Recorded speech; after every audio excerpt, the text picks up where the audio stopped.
कृष्णा। भागवत गीता प्रथम स्कंद श्लोक नंबर 12।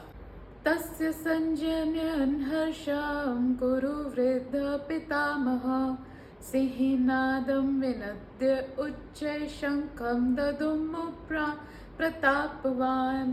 दुर्योधन ने जब भीष्म पितामह के लिए पहले तो कहा कि ये हमारा नेतृत्व करेंगे और इनके नेतृत्व में हम सुरक्षित रहेंगे, और फिर साथ साथ ये भी कह दिया बाकी सब योद्धाओं से कि तुम भीष्म पितामह की रक्षा करना क्योंकि वे अब वृद्ध हो चले हैं। तो जब इस प्रकार दुर्योधन ने कहा, भीष्म पितामह दुर्योधन के मन की बात को समझ गए। क्यों? क्योंकि साधु और कोई डाकू, ये दोनों ना खुली किताब की भांति होते हैं। साधु अपना सद आचार, अपना व्यवहार नहीं छुपा सकते, उसी प्रकार से एक डाकू अपना दुराचार नहीं छुपा सकता। और पितामह भीष्म समझ गए कि इस दुर्योधन के हृदय में क्या चल रहा है, और इसलिए फिर उन्होंने अपना सिंह के समान ध्वनि करने वाला वो जो शंख है उसको बजाया, सिंहनाद, ये शंख बजाया। और जब शंख बजाया, इसके पीछे दो कारण हैं। भीष्म पितामह के शंख बजाने के पीछे दो कारण हैं। एक तो ये कि वे दुर्योधन को बता रहे हैं, उसको प्रसन्न करना चाहते हैं। कह रहे हैं कि देखो मैं तुम्हारी ओर से लड़ रहा हूँ।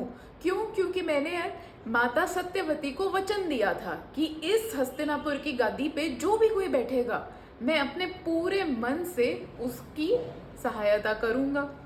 इसीलिए ये शंख बजाया दुर्योधन को प्रसन्न करने के लिए कि ठीक है, मैं तुम्हारी ओर से लड़ रहा हूँ और मेरा सब कुछ तुम्हारे लिए। परंतु साथ ही साथ भीष्म पितामह वो शंख बजा करके दुर्योधन को एक मैसेज देना चाहते थे।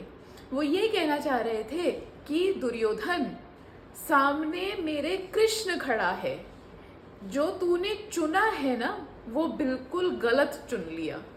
अरे कोई भी व्यक्ति अपने जीवन में कुछ कुछ चीज़ों को चुनता है। हमारे दोस्त कैसे होने चाहिए हम वो चुनते हैं, हम किस दिशा में जा रहे हैं हम वो चुनते हैं, हम कौन सा सब्जेक्ट पढ़ना चाहते हैं हम वो चुनते हैं। यहाँ तक ये भी कहते हैं कि जो बुद्धिमान व्यक्ति है वो तो अपने शत्रु भी चुन करके लेता है।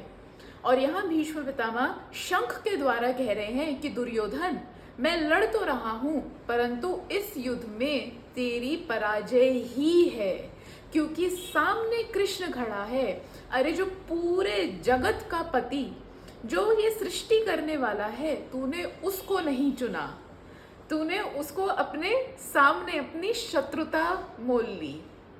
इसलिए भीष्म पितामह ये शंख वादन कर रहे हैं। देखो, हम भी हमारे जीवन में जब भी कोई एक बालक जन्म लेता है वो अपने भाई बहनों को नहीं चुनता, वो अपने माता पिता को नहीं चुनता, अपने परिवार को नहीं चुनता, परंतु जैसे जैसे बड़ा होने लगता है अपने दोस्तों को चुनता है, क्या पढ़ना चाहता है उसको चुनता है, अपने कॉलेज को चुनता है, अपनी जॉब चुनता है, अपना लाइफ पार्टनर चुनता है, कपड़े चुनता है, क्या खाना है वो चुनता है, बहुत सारी चीज़ें चुनता है। और जो भी उसकी चॉइस होती है, जो भी कुछ वो चूज़ करता है, उसी पे ही डिपेंड करता है कि क्या आउटकम आएगा। फॉर एग्जाम्पल, किसी को घूमने कश्मीर जाना है, सबको पता है कश्मीर में ठंड है। अगर किसी ने ये चूज़ किया कि मैं तो भाई कॉटन की टी शर्ट पहनूंगा और फिर वहाँ जाके बोले कि मुझे तो ठंड लग रही है, तो भाई इसमें कश्मीर की क्या गलती, इसमें कुदरत की क्या गलती, तुम्हारी चॉइस ही गलत थी। इसीलिए हमें अपने जीवन में कुछ चीज़ें ऐसे बुद्धिमानी से चूज़ करनी चाहिए। हमें अपने मित्र, हमारा संग कैसा है वो हमें बुद्धिमानी से चूज़ करना चाहिए। हमारे जीवन में अध्यात्म है या नहीं, ये हमें अध्यात्म को चूज़ करना चाहिए, हमें गुरु को चूज़ करना चाहिए, हमें कृष्ण को चूज़ करना चाहिए, हमें पीस चूज़ करना चाहिए। जब हम इस टाइप की चॉइस लेंगे अपने जीवन में, जब हम एक डायरेक्शन चूज़ करेंगे कि हमें किस डायरेक्शन में जाना है, तब हमारा जीवन बहुत सरल हो जाएगा और बहुत सुखमय हो जाएगा। हरे कृष्ण।